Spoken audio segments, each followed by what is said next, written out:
В жилмассиве Ахматай идет строительство школы на 640 ученических мест. Отметим, что строительные работы начались еще в прошлом году.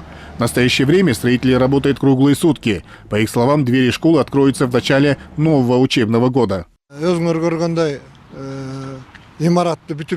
Как вы видите, здание школы на стадии завершения. Отмечу, что конструкция здания отличается от стандартных школ. Например, каждый учебный класс площадью более 50 квадратных метров спроектирован индивидуально. Коридоры также широкие. Высота потолка 3 метра 60 сантиметров. В общем, здание состоит из 9 блоков. Надеемся, что к сентябрю уже закончим.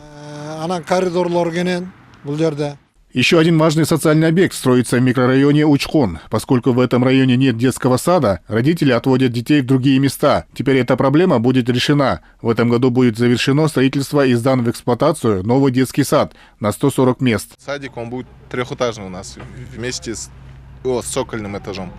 На стройплощадке работают от 40 людей. И идутся работы по установке опалубки для перекрытия первого этажа. Уже проложены почти все инженерные сети.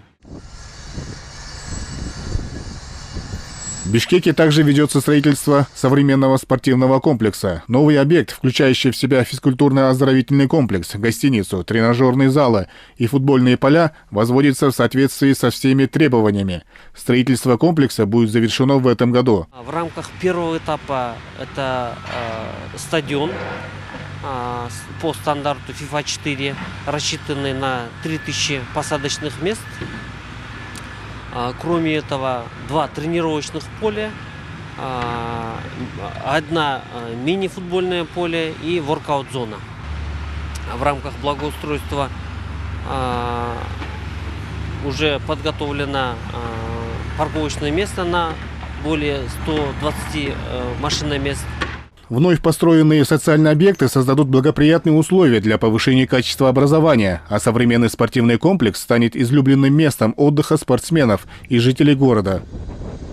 Эрмек Куренкеев, Чашыл Кисаков, ЛТР Бишкек.